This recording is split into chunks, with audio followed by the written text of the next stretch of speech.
Welcome, everybody, aboard the Tabletop Express. We are here today as part of our favorite series, talking about solo games for solo players. And I should be clear here because we're all varied in our solo, the way we play solo.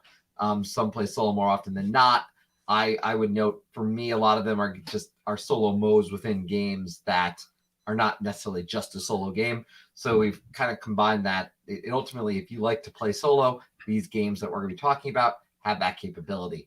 I'm here today with Ryan, who you are used to seeing on the channel, but I'm very excited Danielle is joining us. Hi, Ryan, I like you a lot, but I'm just really excited because we got Danielle on the channel. Yeah, I get it. Whatever, man. I get it. Fine. I talk to you all the time. Sure. Well, welcome to both of you. Thank you for joining me this morning. It's good. Thanks for having us. Yeah, very excited to talk about solo games. So let's dig into this a little bit. First and foremost, honorable mentions. Ryan, anything that did not quite make the cut for you? Yeah. On your mind today? Yeah, absolutely. So the games I'm talking about today are going to have official solo variants or are pretty much a dedicated solo game. But two of them are fan-made solo variants that I want to talk about that didn't make my list but almost did. One of them is for Galaxy Trucker, which Galaxy Trucker has an amazing solo variant. And it's great because Galaxy Trucker is a game that is kind of hard to teach to new players, and it's not very fair to new players. So it's fun to actually dive in and go with all the expansions and go crazy and watch your ship get blown up. And the other one that is a great solo variant is Merchants and Marauders, which is like a sandbox pirate game.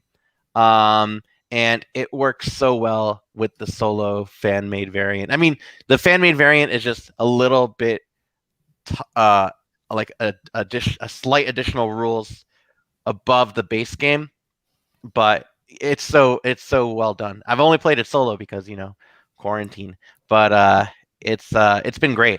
I love Merchants and Marauders.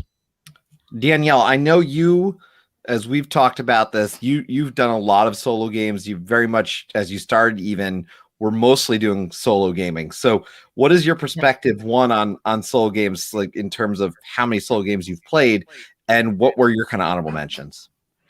Well, I've been playing solo games since October, and it's been such a life-changing experience, only because I really get to focus on something specific and not have to worry about anything like that kind of raises my anxiety in a sense. So I definitely have a lot of favorites. It was really hard for me to even choose the honorable mentions.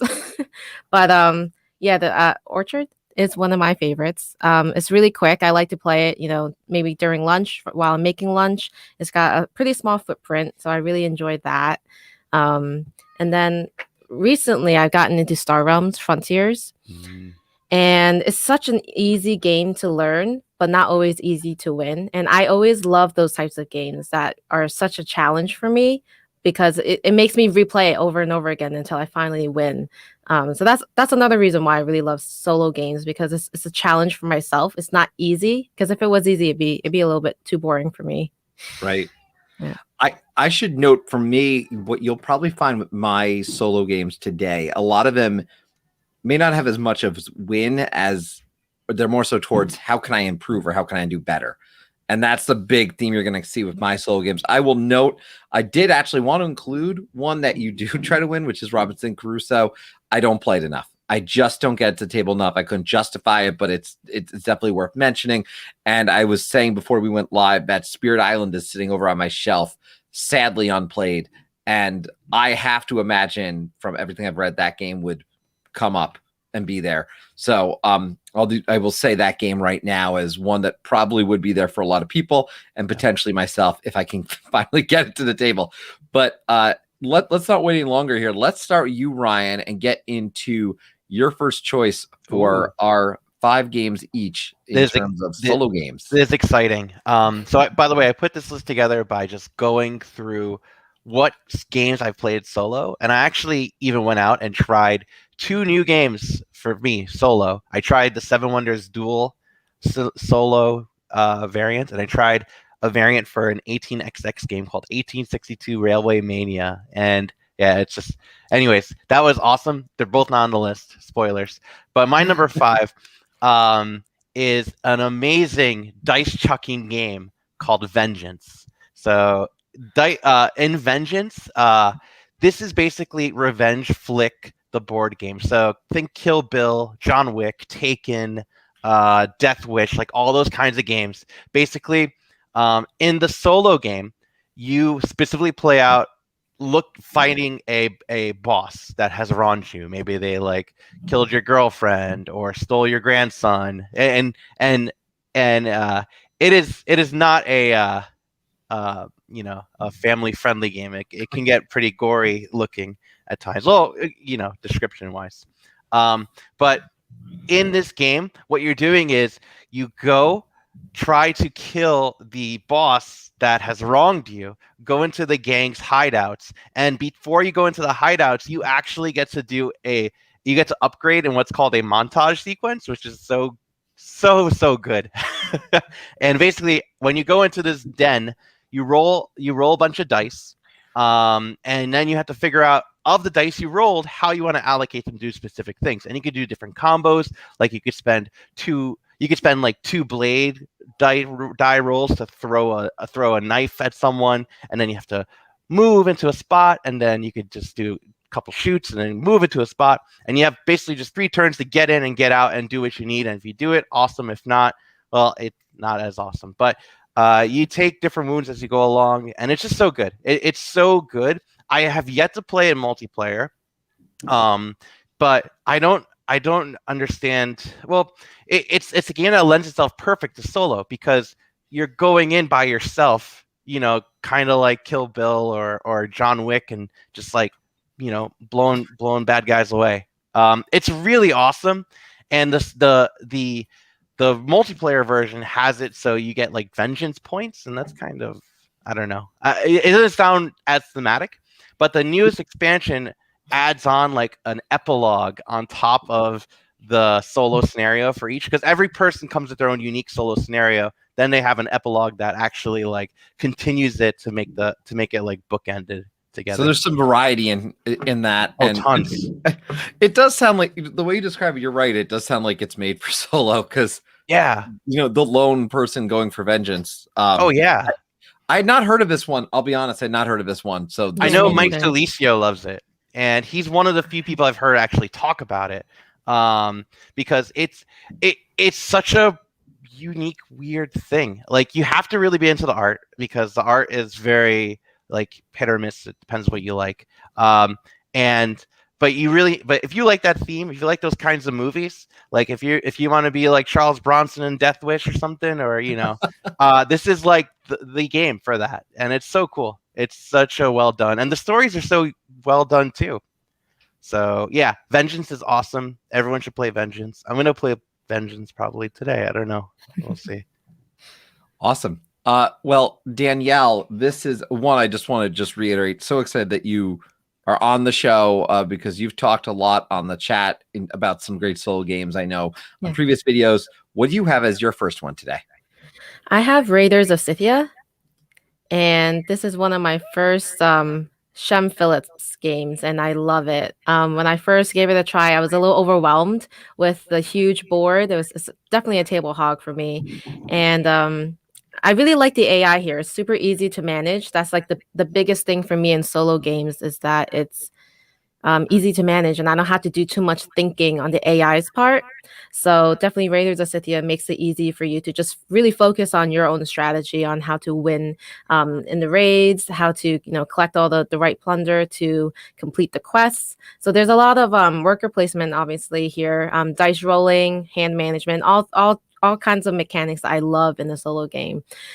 Specifically the artwork, I'm not used to this type of artwork, and when I first got this game, I wasn't sure if I was going to be turned off by it, but it really grew on me. And I've since gotten Viscounts of the West Kingdom. I think that's what the other game I got is, and I love it, and I'm looking forward to trying more of Shem Phillips' games.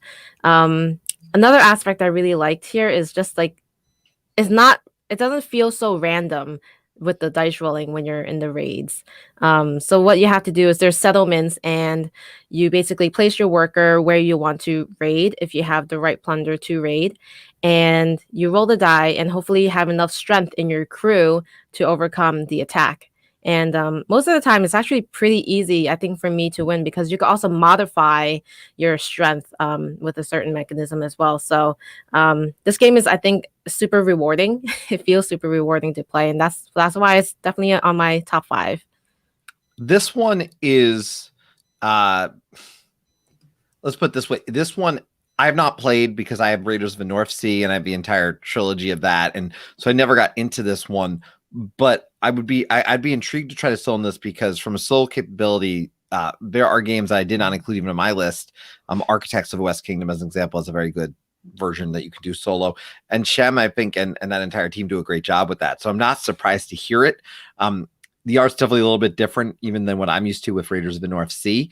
But the general mechanism, you talk about the dice, I can say that is the one thing, even in Raiders of the North Sea, it doesn't feel random when you are rolling the dice, because you know when you're going there, okay, I should be pretty good to be able to get what I need in terms of out of a dice on this, and you can strategically plan that based on where you want to go. So I agree with that. So I'm glad you point that out. But it's a beautiful looking game to me. I think it's gorgeous. Yeah, it's definitely a table hog. Is the mechanic the same too, where you place a worker, you take a worker off? Yes, kind of thing. exactly. Okay. Cool. Yeah, they really, in Raiders of Scythia, I will say, and I'll bring this back up here so people can see. In the idea of the place a worker, take a worker, and then there's a different colored worker. It's just, it is one of my favorite mechanisms from Raiders. And again, the only reason I do not own this is because I've got the entire Raiders of the North Sea trilogy, and I'm not in a rush to get this. If someone was to give this to me and put in my collection, I'll take it in a heartbeat. But in terms of it, I have not played the solo mode even for Raiders of any kind at this point, so I can just speak to the general gameplay of it. The game I'm going to talk about, guys, I got to tell you, is I'm pretty excited about. I actually had the designer of this one on the channel about 2 Saturdays ago, and for me, this is one that I actually think plays just tremendously solo. In fact, I play it mostly solo, and that one is surprising to some people when I tell it, because there's a great mechanism of a little bit of take that. If you like take that, when you play this with multiple people, it works really well. But that is, for me, Tiny Towns. This game in particular has a really wonderful solo mechanism. There's a deck of 15 cards. You can see that actually, I kind of placed it over at the top right there, and you can see one of them. And that's how you're finding out what piece is coming out. Normally in the regular game, there would be a possibility that someone's going to pick something you don't like, and it can be, again, that take back mechanism. But you're trying to build these buildings to collect essentially the most points and get end game bonuses. And to me, this game just works really well as a solo game. I can take this out. I can continue to try to do better. It's a thinky game. It is a game where I'm trying to use the little bit of space that I have to make the best and make the most buildings effectively. And in the long run, for me, with this particular game, I just think it works exceptionally well as solo, and it's quick to set up and quick to take down. And that is a big piece of it for me. It does not have a huge presence on the table in terms of actual space, but there's a lot of game in this. And sometimes I just like to challenge myself and see how good of a score can I get. So that's the theme you'll see for me today. Tiny Towns is a great game for multiplayer as well. But for me, as a solo component that's built right into the game, I really just love this game. It's simple yet challenging. I think is the best way I can describe Tiny Town. Yeah, I love this one too, Chris. It's definitely one of my newest games. I actually just played it a few days ago, and it's not the best game for me to play after work because I'm just way too tired. Yeah. But it's definitely up there for me too. It didn't make the list, but I'm glad you added it to yours. Do the solo rules change a lot of the base rules? No, not really. It's more how you're finding out what piece you're going to be able to put down. That's more what it's changing. There's a deck to help decide that information. Got it. There are a few cards that get removed from the game I believe the bank might be one of them. So there's certain cards that you cannot use in the game. But in the long run, no, it doesn't really change the general way that you play. So that's another reason why I think it's fairly easy to go from multiplayer to a solo version of it, because you don't have to adjust a whole lot at all within the process. Nice. Yeah. So let's get into our number 4s today. And again, these are again, some great picks from everybody. Ryan, you are up next with your pick. Yeah. So I'm going to talk about probably the cheapest option of my solo of these 5. This is a game that usually goes for like $20 or so. And this is a small box game called One Deck Dungeon. So One Deck Dungeon is such a solid game. What you're doing is you are exploring a dungeon, which are those decks of cards, and they're all like different doors, and you're either adding doors to open or you're opening a door. And when you open a door, you need to decide if you want to pursue the challenge or not pursue the challenge. It's usually like a booby trap or a bad guy. And what you're doing is you roll all the dice that you can, and then you apply those dice to specific spots on the card that have the same color. So if you take a look, the warrior over here has they have like a bunch of yellow dice that they can roll. And what they're doing is they roll those dice and they could place it either on the 8 above or the 14. It depends which one they picked. And if it's a single square, they can only put 1 die. If it's multi, they can put as many as they want. And what's really cool about it too is that there's black dice that count as wild, and you can trade any 2 dice that you have into a single black wild die. And it's so good. It's such a clever mechanic, because what happens is you keep going through this deck, and when you're done going through the deck, when you fight these guys, you win them, and you add their card to your tableau. And it'll either give you more dice, more health, or more powers. And as that's happening, the deck is whittling away. So when the deck is completely gone, you have finished the first level of the dungeon. You shuffle again, you do it again, you shuffle again, you do it again, and then you finally fight the boss at the end. And it's really well done. Oh man, I can't. This game is like, this is what I want from a solo game. Quick, open it up. Just start playing. Like, it's just right there. There's not a lot of setup. Vengeance does have a setup, I admit. But One Deck Dungeon, you just start it right up. And there's a really cool campaign aspect to it. You can actually do a campaign where you can actually upgrade your character. And all the characters are women, which is awesome. Like, I love that in a fantasy setting, especially. They're all women, and they're, it's so well done. How they handle, like, representation. It's just that's what we want to see with these games. And there's going to be a space version coming out called One Deck Galaxy. I know it's been on that Kickstarter. Might be where I dive in. Well, I have the print and play of it. So what happens is the designer Chris Cheslick, he actually makes it so you could sign up for like a print and play, and as the game goes on, it's like a living there's like a living rule book, and you could you basically will swap out different cards based off of player balance and stuff like that. And yeah, I have that, and it's great. I still prefer One Deck Dungeon so far, but obviously it's not a finished product, so it's not a fair comparison. Right. But yeah, One Deck Dungeon is so well done. And there's an expansion, and you could play with 2 players, but honestly, you really want to play with 1. This is one that's on that list of, I'll eventually own this, and I will probably play the heck out of it. And I can easily see this one kind of creeping its way into what I'd consider amongst my favorites. It's great, and it's this big. It's like a box like this size. That's great. That's good. And Danielle, you play this one, don't you? I do. And I feel like you suggested it to me when I was, getting some recommendations from you for solo modes, for solo games. And this was one I literally locked myself in my office just to play for hours. Oh, yeah. And when I finally discovered that there was a campaign mode, I thought there was a score sheet the whole time, that pad that they had in there. Oh, yeah. I completely ignored it. And I was like, wait, I could be upping my character this whole time, because it felt impossible to win some of these. And I was like, man, this is such a well thought out game with the campaign, because you really do get to improve your character over time. And like Ryan said, they're all women, which is amazing. That's very inspiring that they decided to have only women these women characters to choose from. So Yeah. I want to Great make the plus. note here. Brian pointed out it's fantastic to play co-op, and he actually prefers it too. So Ooh. she does sound like. So there you go, Brian. Good guy. Brian was also on that panel with McPherson the other day. So I want to say hello to Brian and thank him for his continued support of the channel. Yeah. But hey, with that said, I know you've played this one, but I cannot say it is your next choice. So what is your next choice? Who are you talking to? That is Danielle. Oh, there you Okay. Yes. Sorry. Oh yeah. So my Moving along. my number 4 is Elder Sign.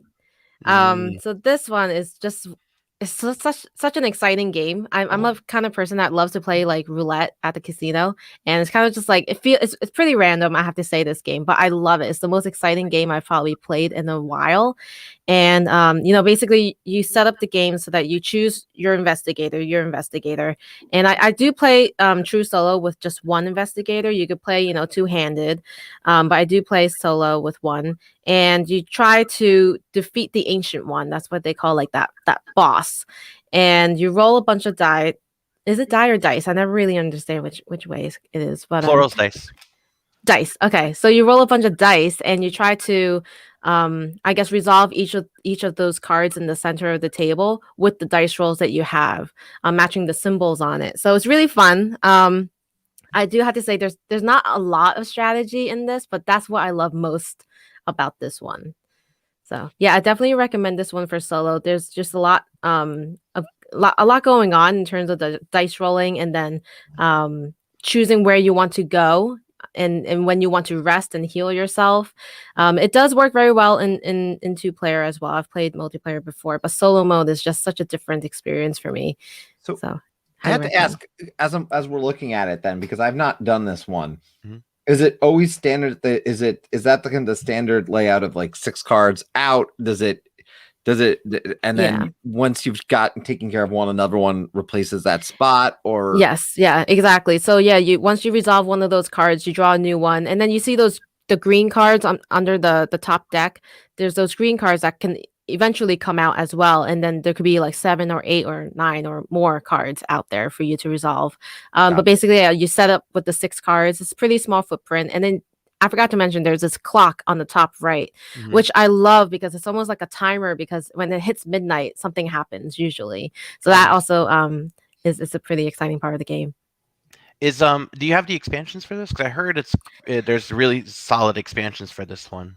I have one expansion. I have yet to add it to my game because I'm still enjoying it so much Nice. with just the base. So I have it ready to go. I have it all opened and unpacked, but not yet. Maybe soon though, for sure.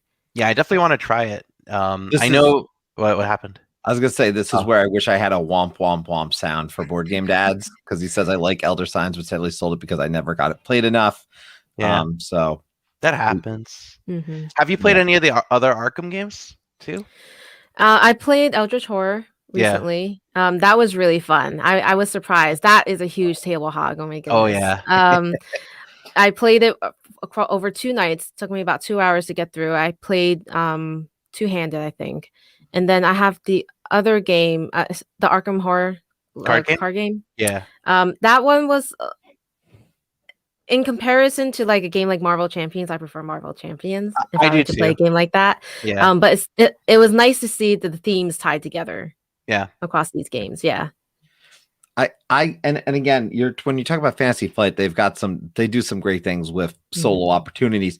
My next game, I will tell you guys, is not Fantasy Flight, but it is one that I know is quite popular for me. And I just backed a Kickstarter adding more to this. I'm just so excited because it's going to come later this year.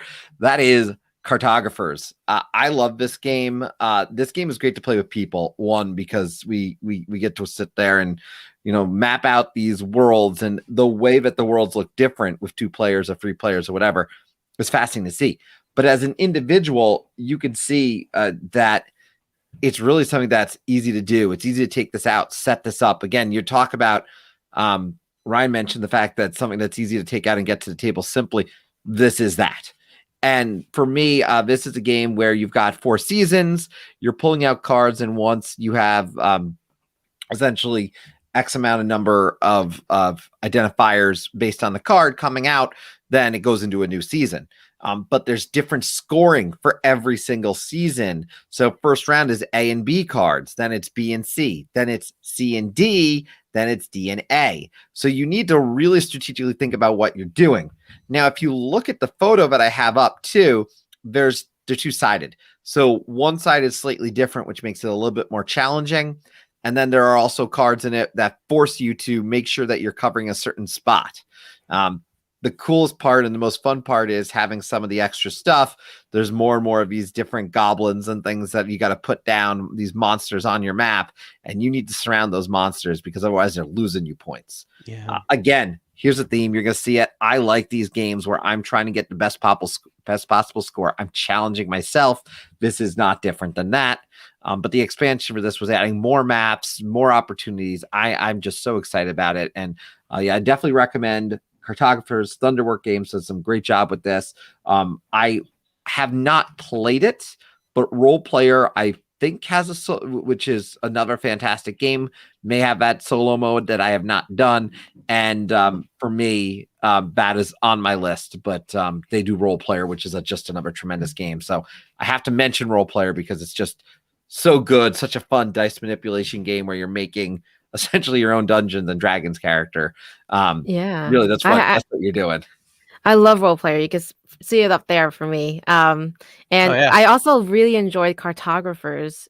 Surprisingly, I didn't know what to expect because I'm not an artist, and I thought I would need to know how to like draw these beautiful things on my paper. Because you should see some of the artwork that's online that I've seen. Like people do crazy things with their maps. It's crazy. Yeah. But I do want to mention it came with a role player card, like a cartographer. Yes. It was like a card for the game Role Player. So I thought that was pretty neat that they tied the kind of like this, I want to know, the theme or the series together. They definitely interconnect their world. Mm-hmm. I mean, they call it a role player game, and they're very clear about that. So credit where it's due. Definitely credit where it's due. Have you tried the other one too? There's Lockup, right? That's the other one. Yes, I have not done Lockup. Lockup is on the list to try. But I haven't tried it either. That one's fun. That one's fun. I like Role Player. I like Cartographers. I'm going to guess I like Lockup. You would, yeah. It's likely. Positive review. Yeah. Well, Ryan, what do you like for your number 3 is what I want to know. All right. So I mentioned my number 4, One Deck Dungeon, was the easiest to set up. Now, the next 3 are awful for setup. They're pretty bad. And this one probably takes the cake, but it is worth it when you actually get it on the table. This is Robinson Crusoe, Adventures on the Cursed Island, an honorable mention by Chris. My number 3. I guess that's how it is. No, I'm kidding. But no, I'm actually very used to defending this game, but I'll get into that later. So Robinson Crusoe Adventures on the Cursed Island is an awesome worker placement game that is very, very, very hard to win. I'm sure it's very common that everyone's played Robinson Crusoe, knows what it's like to lose. It's kind of like Dark Souls, but I guess board game form, but not like the Dark Souls board game. But anyways, let me bring this back. Robinson Crusoe is a sandboxy kind of game. Well, not so much sandboxy, but there's different scenarios you can play. And based on what scenario you're doing, you're trying to complete different objectives, either like just get the island or find like these different spots of the island. But overall, you're just trying to survive. It's very difficult to survive in this game because things come out, like weather comes out, and as you're exploring, you could either put 2 of each player has like different action workers they could place, and you could place your 2 action workers on a spot to guarantee a success, or put 1 and then roll some dice and hope for the best. And sometimes it works, sometimes it doesn't, depends on which way you're doing. And sometimes you also encounter one of those like events where it's like, oh, you're stuck outside the camp, you got lost from your people. You hear some growling in the woods, put this card for later. And I love that mechanic where you take these cards will come back and bite you, or like, oh, you got bit by a snake, put a wound marker on your arm and then put this card in the deck, and then when it comes back later, you'll probably get like infected unless you have like medicine. So anyways, Robinson Crusoe is really, really, really cool on the table. I really enjoy this one. It's a big sprawling thing, and especially when you try to do the expansions, which I've done a lot of the promo stuff, and they're really wild. When you play solo, you also have control of some other NPC kind of characters. So I like to play that way. Always have a dog, always have an assistant, and always have like a special bonus because the game is very unforgiving. So I'm trying to help myself as much as I can. And it's really it's what's really cool about it is there is a lot of luck. You have to be okay with that. If you're not okay with that, it can be a very painful game. I am so used, especially in my gaming group, where every single person that has played this game in my gaming group hates it, except for me, which is why it's a great solo game, because forget those guys, I can play it by myself. Right. And We mentioned, I think it's important to note, and this Yeah. is, they have not asked us, by any means, I have no connection to GameFound or them, but we should note if you are talking about this game, there's actually a collector's edition. I mentioned because Brian Chandler had actually asked on my wish list, do you have any suggestions on versions, including the new upcoming one? yeah, Thought appropriate to bring this up. This collector's edition is out there. I think it's still in preview form on GameFound. So it's still in actually preview save money. form. It comes out, I think, next week on GameFound. The campaign starts. You could sign up now to get some sort of discount. I don't know how much the actual prices are going to be going for the upgrade kit, but the collector's edition comes with everything, including like Gloomhaven, Jaws of the Lion style like intro scenarios that are more friendly to beginner players. Friendlier to beginner players. I don't know. But I was laughing about this because I was thinking to myself, is this going to make people think this game is very winnable when you get into the deeper stuff? But I actually love that they're making it more accessible. Yeah. As a whole, I think it's great. I have played this. I like this. I like losing this. Yeah. As weird as that sounds, like it isn't like you are losing it together when you play with multiple people. So I don't know, but I've done it nearly as enough solo, as I said, to put it on the list. Danielle, have you played Robinson Crusoe? I haven't. I've played Friday, which I don't know. Oh, Friday is great. Friday is great. Yeah, I love Friday. That's as much as I've played with anything related to Robinson Crusoe. So well, I forgot to rank Friday. Well, I will promise you, when COVID allows, we will get a game of Robinson Crusoe, and we'll get it streamed, and we'll have some fun with that, and everyone can watch us lose. Could live stream that, right? Yes. Danielle, I know you've got a great pick for number 3. Tell us about yours. I do. It's Dice Throne Adventures. Ooh. And this is a super new game to me, but after seeing probably 100 ads on Instagram for this game, I finally bit the bullet and bought it. I got the season 2, and then the Dice Throne Adventures as well. So you'll see in this picture Gunslinger. That's the one I've been playing with lately, just as an intro for myself to kind of ease myself into the game. But I love the Yahtzee style playing here. The dice rolling, that's probably a common theme with all my games here, is the dice rolling. It's definitely more strategy here because you do have a bunch of choices on your play mat on where you want to place your dice to activate your power or your action. And what I have set up here is a portal crawl. And in Dice Throne Adventures, there's kind of 2 modes of play during the campaign. There's the portal crawl and the boss battle, I think is called. I haven't gotten to the boss battle yet, unfortunately, because I'm still stuck in this portal crawl. And so I'm not very good at this game, but I'm having so much fun with it at the same time. So I have no complaints here. And there's, there really isn't an AI here. It's just battling the boss. And I play just with this one gunslinger here. And you could play with multiple if you wanted to. But I'm just, I really enjoy just playing with this one. Did they call it heroes here? I think it's heroes. But yeah, I've been enjoying the dice chucking, and I also like the variability with the dungeon crawl tiles that you see up there. So you can shuffle all the green ones up, the blue ones, and the purples, and you have a different one, different play every time. So that's really cool for replayability, and it's been such a great experience with all those tokens too. You can kind of see the token tray on the top left. I've never played with so many different tokens before, so I definitely have the reference sheet up the entire time because I don't know what these tokens do, but it definitely makes the game that much more interesting.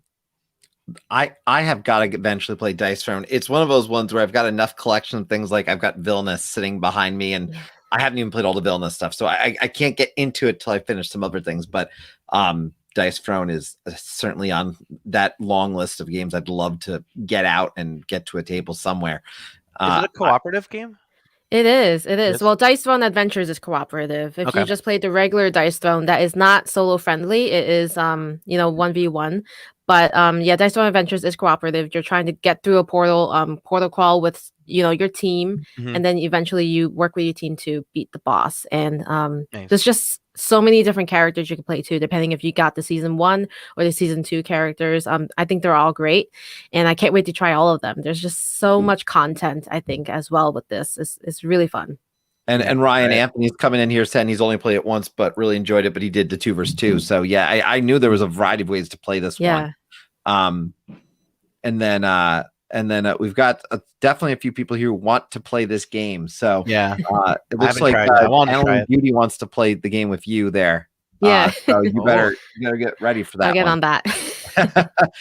Look, the one that I'm going to bring, I love that we're falling into some themes here, because I hope people watching who may have different ways that they play can kind of find something today. For me, I'm going to go right back to a theme that I've had the entire time, which is games where I'm trying to challenge myself. And in this, it's Empires of the North. I will say, you'll hear me say sometimes Empires of the North Sea, or so. I constantly mix up my Shem and then Ignacy. my photo game stuff. Yeah. But here's the thing. I love this game. It is a great game with players, with multiple players, but they have solo modes built in. And I'm excited about this game whenever I get out, because there's so many varieties in the decks that all play completely differently. So you've got these decks, you're trying to manage how you're going to play them. You're never going to have the game played the same way every time. And then in the solo mode, one of the attributes is, one of the game pieces is kind of this roundabout circle that you set up with the pieces that you can see on the left. But you flip them over and there's a solo mode. So to do a construct action, you have to spend 1 stone. So as you're collecting resources and trying to get out to sale and trying to find all these different ways to score points, which again is different for every single group, and they rank their difficulty. So they will tell you this is a harder play. Certain ones, it's going to be more challenging. Now, some I'd argue you wouldn't even play in solo, because there's one card type in the game that actually steals from other people. So I wouldn't probably do that one solo, but let me tell you, reason I love this, I'm going to take us back and I want to show this real clear. I have from Board Game Geek all these papers. These are some just custom work from fans of the game. This one in particular, I want to give him a shout out because he does some great work. Tommy Lundmark. Tommy does a really great job with these. He puts them on Board Game Geek and he lets people try them out. So with this game in particular, it's just a lot of fun. The theme is there. They keep coming out with these fun new expansions and it keeps me going. So I will play this. It takes a little time to set up. It's not quick to set up, but it's not long to set up. So it's going to take you 5 minutes. But I love this game. I did not play the main Imperial setters actually ever. I went right to this, and I honestly don't see myself going back because I'm going to live in this world for a while. I actually would love to see more mechanisms, a roll and write version of Empires of North. I think they're working on one, aren't they? They have. Right? They might be. Yeah. There is Imperial Setters roll and write, which I own. That might be what I'm thinking of. Yes, which is a great game. I would include it actually as I'm so glad you mentioned that. Oh, here we go. I have it right here. This is a fantastic solo game. I didn't include it in my list. Yeah. But it's a great app. I actually think it's better as an app, and I've said that on the show before. The app is terrific. So everyone's always recommend Empires of the North. I really don't understand. What's the base mechanic for Empires of the North? Is it a deck builder? Is it It is not a deck builder. All the different cards, you have a set of cards, and the mechanics for each different civilization are different. Okay. So some are going to rely on in the base game. Some are relying on a certain resource more than others, and then it starts to get more and more challenging.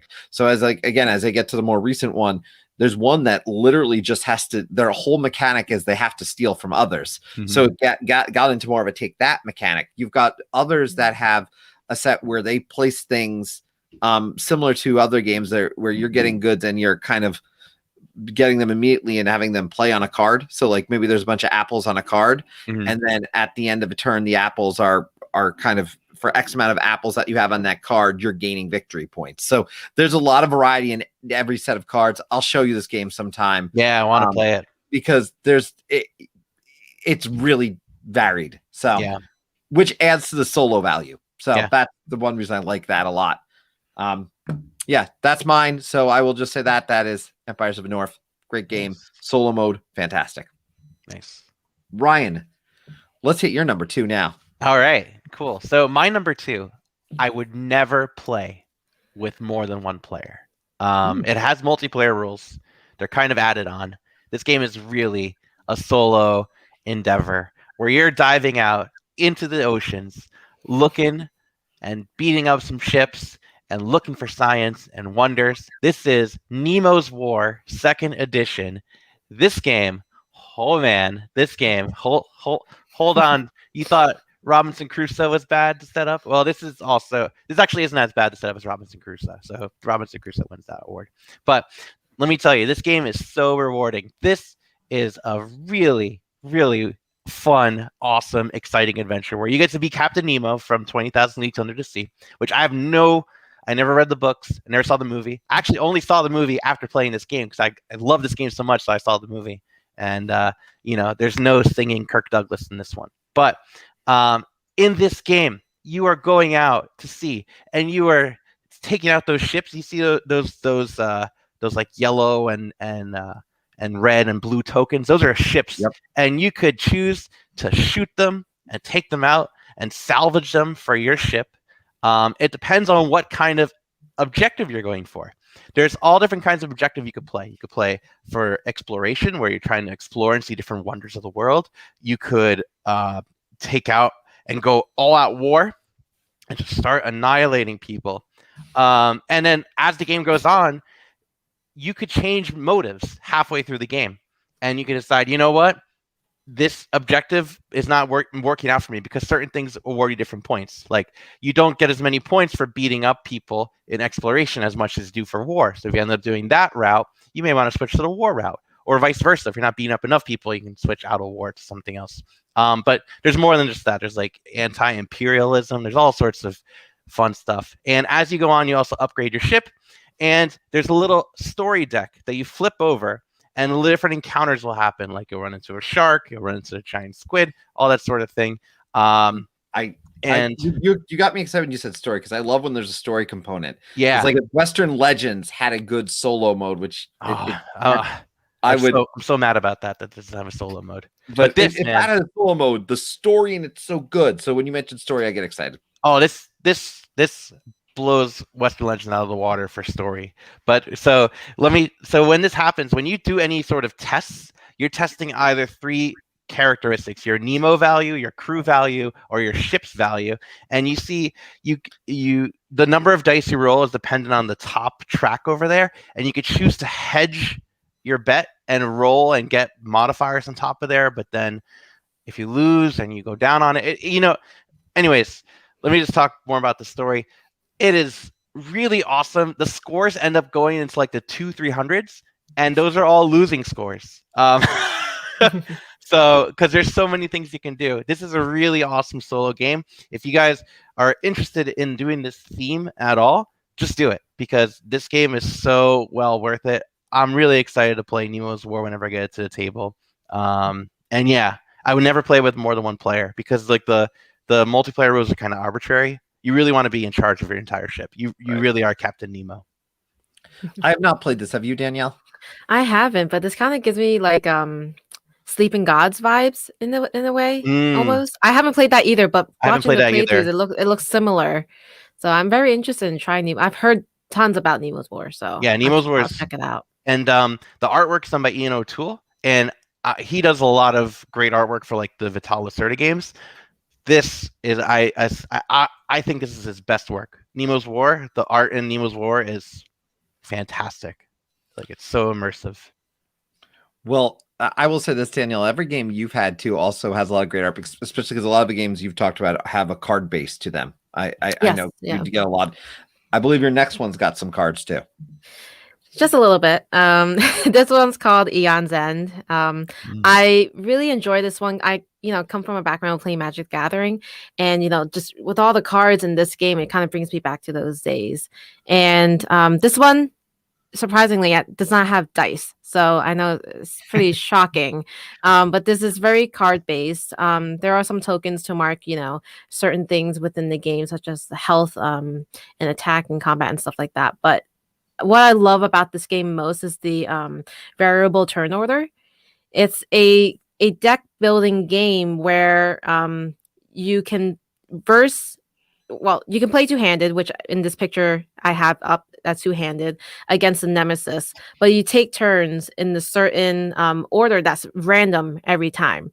And so you can't predict that my second character is going to be going next. So it's very random, and that's kind of what makes it the most exciting to me in this game.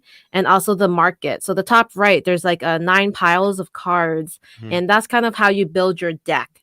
And in this deck builder, most typical deck builders, you reshuffle the discard pile once you run out of your deck. But this one, you don't. You literally just flip it over and you use it in the order that was discarded as your new hand. So that's another aspect of this game that's pretty different, I think, for most deck builders. And this one comes with a bunch of different I forget what did they call it. I'll just call it characters. Characters to choose from with different powers and actions on the playmat itself, and then there's a bunch of different nemesis that you can defeat. And I really enjoyed this one. I have the new age expansion and also the War Eternal expansion, and I'm keeping the new age one in shrink right now. I haven't opened that one yet because I'm kind of just like saving it. I don't know for when, but I'm just like saving it because I just love this game so much that I want to play out what I already have open, and then when I get to that, hopefully I'll just be as excited. And I've also backed the Kickstarter that's coming out, the Legacy of Gravehold, and I'm super excited for that one because that's supposed to be, I think, one of the biggest expansions so far. I was going to ask you about that. Yeah. And I heard this the last one too, so we'll see how that goes. I always hear I've heard that things before. about this. Yeah, I will say I always hear great things about this game, so it's one of those ones that I don't need to own per se, but I definitely want to try. We could try it sometime. So you've been playing only the base game, right? I mixed in the War Eternal cards into the base game. So it's definitely added more variability to the markets. Not that I've even touched like at least 10% of the market cards yet, because there's just so many to work with. But because I get very intimidated with Aeon's End because there's so many expansions and it's a deck builder, and I don't want to get into that point where I decide to get this deck builder and then find out it's not as complete without some of the expansions. Right. Honestly, the base to me, it feels complete. You can literally play the base game for years, I would say, and you wouldn't get bored. I'm speaking for myself, honestly. But the War Eternal definitely was I was just so excited for the overall like Aeon's End that I would decide to get that expansion, see what it would add. But it's really just adding more cards, and I don't think it affects gameplay at all for a solo experience. It is true when you get into the whole deck building piece, anything where you're going to constantly buying it, that becomes a conscious purchase choice of this looks fun, but I don't necessarily want to get another one. I say that about Arkham Horror. I say I think I might really like the story piece to it. You see that on my shelf. Where is it? This shelf, this cube is just Arkham Horror, the card game. It's just Arkham Horror, the card game, and that's not even everything. So it's just like. Let's talk about some living card games, because my number 2 is not going to shock Ryan at all, and I don't think it's going to shock Danielle. I don't think it's going to shock anyone if you've watched this channel. I have to mention it because this is the game I love playing solo. I play this with my son. I play this with my son and my wife, and I play this by myself, and that is Marvel Champions. I'm not going to spend time in here because I think a lot of people have heard about Marvel Champions. I want to just give that basic overview for everyone. This is a game where you take the role of the superhero, the superhero of your choice. The base game comes with a good bunch of them. You can build your deck in this living card game however you really like, with some rules to help you to make sure that it is a legal deck, of course. And you're taking on a collection of bad guys. Now, because it's a living card game, it's now a year and a half old, or a little over a year old. Yeah. There's a lot of options there. I know Ryan and I played a game the other day. A few weeks. This was like a few months back now, but Kang kicked our butt. Kang utterly kicked our butt, and Kang played so differently than some of the other villains, and that's the really cool thing about obviously it being a living card game. For me, I play this solo two-handed. I generally like it that way, but I will take a strong character with a strong deck, and I'll take them solo on people. But there are certain characters you would do that with. As an example, the Hulk. I don't care what deck I've tried. The Hulk is just not good at just being powerful enough and also taking care of what's called schemes, because you can lose because the scheme hits a certain point, or you can lose. And if you can't get rid of that scheme, just your punch or your Hulk smash ain't going to do enough. Right. I still have this goal of winning solo with the Hulk against even just a basic one. And I haven't tried it too much, but I saw a cool solo Hulk deck. You should try it. I'll send it your way. Send it my way. I love this game. I love this game. And the thing about this game is because it doesn't have that whole story backdrop, but the story is inherent in the fact of what character are you playing. I still say there's a story there. They tried a campaign method with the first expansion. Mm-hmm. I'm interested in what the Guardians of Galaxy expansion is going to be all about. We've got some info on that, but I love Marvel Champions. Great game. You don't need to buy every living card game expansion, but I kind of do. I need them all, so I'm gonna have them all. The GameStop literally sets them aside for me. To the point that I have the sleeves. I have That's it for us now. Sleeves. Yeah. So when they come out with the special sleeves for the characters, I have those too. But yeah, I love Marvel Champions. And I will definitely continue to play this, and I will buy all the sets. How many of the playmats do you have? I just saw 3. 3. No, we only have 3. Okay. We have 3. We have Spider-Man, we have Captain America, and we have Black Widow, all the favorites of the people in the family. And then when my player number 4, my 3-year-old daughter, eventually picks a character, we'll get one for her. Nice. I don't need 20 million playmats. It's not necessary, but we got one for our favorite characters, and we use them for other games too. So nice. Yeah. But we're at the last choice for each of us. Ryan, I'm going to let you kick us off with your last choice of the day. Okay, cool. So this is the crowd favorite. This is the crowning jewel. This is the solo game of solo games that everyone in solo game world loves solo games. But it's the Star Trek reskin. So this is Star Trek Frontiers, which is a reskin of Mage Knight. And Mage Knight is like the king of solo games, and for a long time it was. I think the solo game group on Board Game, the solo gaming guild on Board Game Geek, I think now has Spirit Island as number 1, but maybe Mage Knight came back. I don't know, but Star Trek Frontiers is my preferred way to play it because it's the same game but with a Star Trek theme. So in Star Trek Frontiers and Mage Knight, you are dealt a hand of cards. And of that hand, you get to do specific actions. You could move and do an action. You could do an action or move, or you could just move. And what you're doing with those cards is it's kind of like a Gloomhaven kind of mechanic, where it feels like Gloomhaven, closest in that, where you take your cards and you could do specific actions with those cards, and you got to do the top or bottom action. The bottom action is a little more costly than the top action, and you could either use, and it'll say move 3 or spend a blue resource and move 6. And then the other thing is too, the cards in your hand you could use even if they're not for like movement or whatever action you're doing. You could just tap them and it'll count as +1 towards whatever you're doing.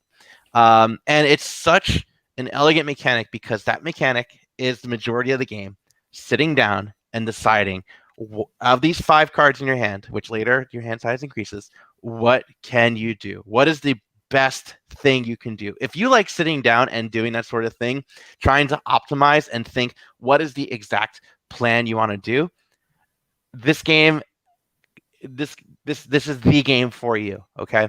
And in Star Trek Frontiers, you're moving and exploring strange new worlds, all that Star Trek stuff.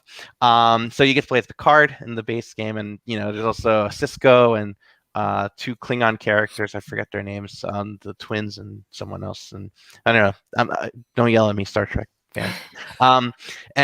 But It's so well done. And if you were talking about tokens too, Danielle, there's tons of tokens in this game. There's tons and tons and tons of tokens in this game. All these different pogs that you pop out. You definitely need a storage solution to actually set it up. So I bought one, and it does speed up the setup time, but it's still not one deck dungeon, obviously.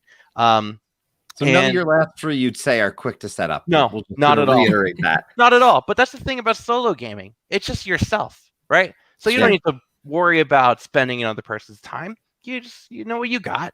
You just do it. You don't have to worry about slowing down the table, whose turn it is. You know whose turn it is. Yeah, it's only you. So with Star Trek Frontiers, by the way, Mage Knight, what's awesome about it is it uses deck building in such an interesting way, because as the game goes on, you actually add on cards to your deck. They go to the top of your deck, and then you use those right away. And those cards that you're using get better, but at the same time, that deck is your time limit, because you only are allowed 6 rounds where you have to find the Borg cube and then take out the Borg. Or in Mage Knight, you have to find a castle and take out a castle.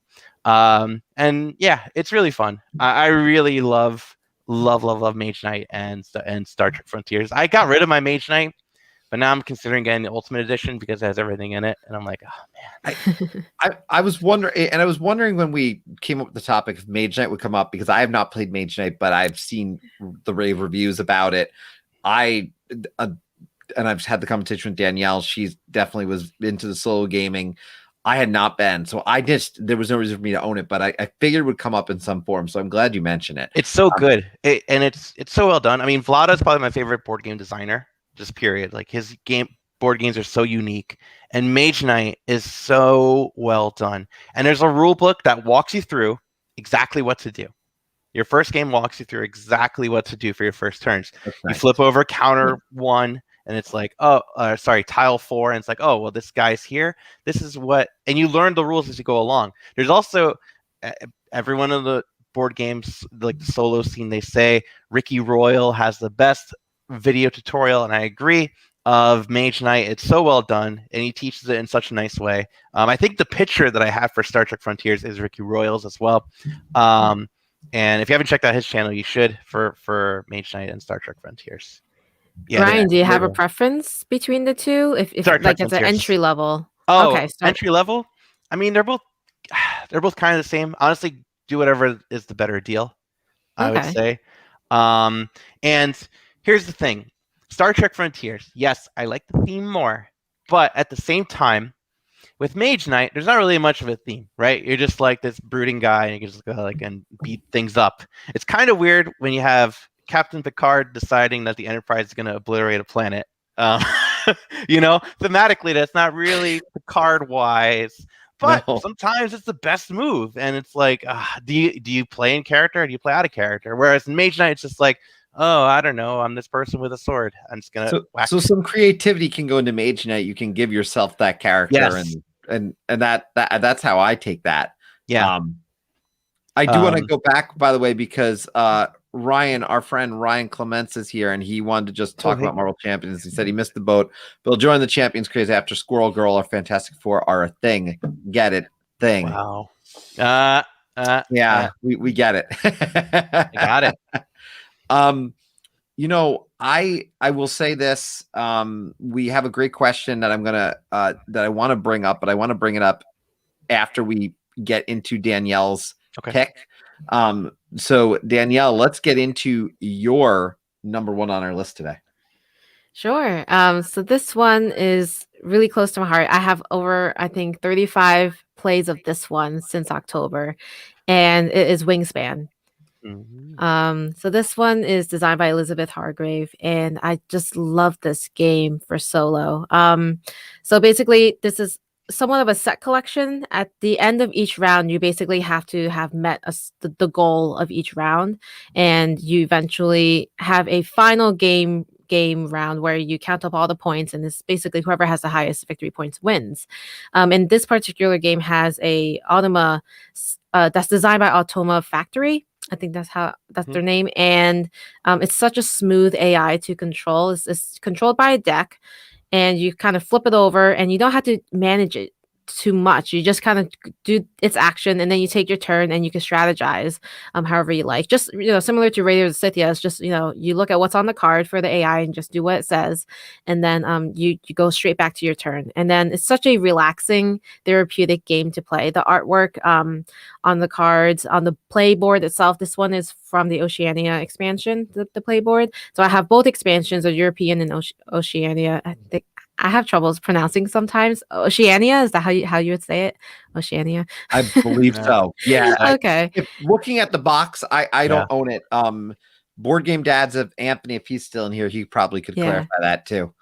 Yeah, so I really like how the latest expansion introduced the nectar, which is those pink tokens you see on the left. So excuse me, it definitely changes up the game a ton, because you kind of have to try to increase the amount of nectar you have on each of your rows when you collect your birds, versus just worrying about the food resources. So it definitely introduces a different element into the solo play, and also multiplayer, it's not just solo.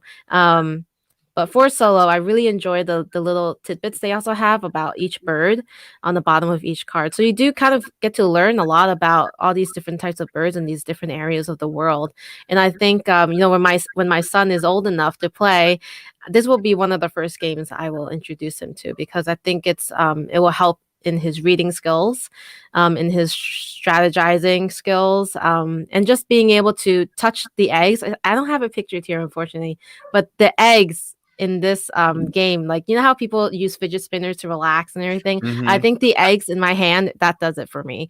Nice. It just feels so great in my hand, and it's beautiful. The colors they have these days is really nice. So And the colors don't matter. I should always point this out. Yes. The colors don't matter. Like, you can use whatever, which I think is great, because like if you're colorblind, it wouldn't matter. You could pick whatever egg. It's a beautiful game. I don't know that I've done the 2-player, the Automa, but I've done it in Scythe, and I like it. It didn't make my top 10 because I don't usually play that game solo. I usually play that with people, but same company doing that. So I mean, for me, I get it, and I gotta try this solo. I mean, after hearing you talk about it, I'd like to try it. I'm really happy, by the way, Danielle, that you brought up the tactile feel of that, because that is the aspect that I love about solo gaming a lot. And I've heard the argument, like, if you're going to be solo gaming, why not just play a video game, right? A lot of things. But you know what? Poo-poo. I like playing with the toys, Exactly. I like moving around the starship. I like knocking over the peak pickers and vengeance. I like putting those shits out for Nemo's War. I like playing with these pieces. I like setting it up. I like putting it away and putting it into its individual storage and baggie. I like that sort of thing. And that's, like, some people think that's a chore. But I genuinely like it. That's why I'm okay with having Mr. Robinson Crusoe out in my collection still, because it's a chore to set up, but it's so much fun, because then you get to see all the stuff.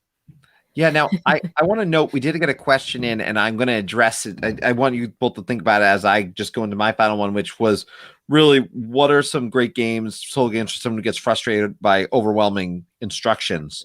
Brian Chandler did chime in to say number 9 and Orchard come to mind. So that is one answer to that, but I'd love you both to think about that, because I am going to certainly dig into mine real quick. And I think mine might qualify because it's fairly straightforward. And I do think, and I've taught this to a few people, and that is, simply put, Palm Island. This is the solo game I play the most, in the sense of being a true solo game. And you've got a deck of hands. You have these cards that you could see. This is not my photo, by the way, because my deck was not accessible, because I actually left it somewhere else, unfortunately. So I've not played it for the last month. But the cards have a top and a bottom, and they also flip over and have more on the other side. Certain have mechanisms to help you get access to more and more resources, and the other things that happen with these are, some have victory points. So you'll see like a star on them. Ultimately, you go through a set of rounds, and when you get through all the way deck, you keep on going through, and then you flip over the one card. When you get to that 8th and final round, the game is over. The neat thing is you have the ability to play this in the palm of your hand. You are physically holding them. The cards, these are down on the table. I don't play it that way. The cards are actually tilted to the side because you can have 3 resource cards out at any given time. And I just love this game. It's a really beautiful looking game. The art is great. I remember standing in line to vote and just having this in my hand and playing it. And someone's like, "What are you doing?" And what is that? I'm like, "Oh, it's just a little game. It's called Palm Island." And I could play the game in 10 minutes. So quick, so easy. And I wish I had the photo because it has this really cute, adorable, like carrying pouch. It's very simple to teach. And I can bring it with me wherever I go. That's why it was left. I believe I left out my in-laws. And actually it was like 2-3 months ago. So, but the point being was it was that easy to carry with me. So that's Palm Island. Portal Dragon. John Meatling did this one, and it really just, I love this game. And it's the only true solo game on my list, which is why I put it where I put it. But I really do like this. So if you get a chance, check this out. It's a lot of fun. I do want to go back to that question though. What I don't know. First, let me ask actually, have either of you seen or played Palm Island? Yeah, I've seen it. I haven't played it. You played it? I played it. I played it for sure, many times, and I never really do too well, unfortunately. I don't know why. It's tough. It's tougher than you would think. It is hard. And fun. this is another one, by the way. It falls in that point system. Like to get 40 points, you did really good. I usually get like 32 points, 31 points in this game, but sometimes like you'll just be there and you're going to get under 30. And it's nice because you're challenging yourself. Again, I like that. There's a theme here. I like challenging myself. Danielle likes dice, and Ryan likes setting up big. No, I'm just. I like games no one likes. No. Let's go to this question though. Because I think it's a great question. Brian has some more suggestions in here: Metrorax, Hex Roller, Squire for Hire, Tussle Muscle. But are there any like solo games? What comes to mind for you, Ryan? Yeah. So One Deck Dungeon is so easy. One Deck Dungeon, very quick setup, get it to table, and I've already talked about that in length. That's true. But if you want another solo game that is very easy to play and very easy to learn, it's not just solo, but Chronicles of Crime is a fantastic game that is very easy to play solo and very easy to learn because it's app driven, and the app just walks you through it. They walk you through the first case, and then you're ready to play the next one right away. It goes through the mechanics, goes through how to set up, and it's that one. Well done, very well done for onboarding new people. So those are the two that I would go with. Danielle, I think for me, I would probably suggest roll and writes in general. They tend to have easier rules to follow. One that I recently got into is I think they pronounce it Trois Dice. Oh, Trois Dice. Yeah. Yeah, and that Trois, you say? I love Trois. Yeah, I've been playing that just about every night, and it's such an easy game to play. Like the pad itself, the writing pad looks complicated, but I have to teach Valerie sometime how to play because it is so easy. And I like that you can actually play over webcam because you just have to show the board and the rolls, and then as long as they download the scoring sheet, then you're good to go. But roll and writes tend to be easier to learn. And frustrating games is definitely a sore point of mine because I've definitely cried before playing a game. I think it was Tiny Epic Defenders that I was like not having it that day, and I just like broke down. I was like, I want to play this game so bad, but I can't wrap it in my head. So definitely roll and writes is my go-to for that easy play, easy to go night kind of thing. Yeah. Oh, you're on mute. You're on mute, Chris. Choo-choo. Welcome aboard the table.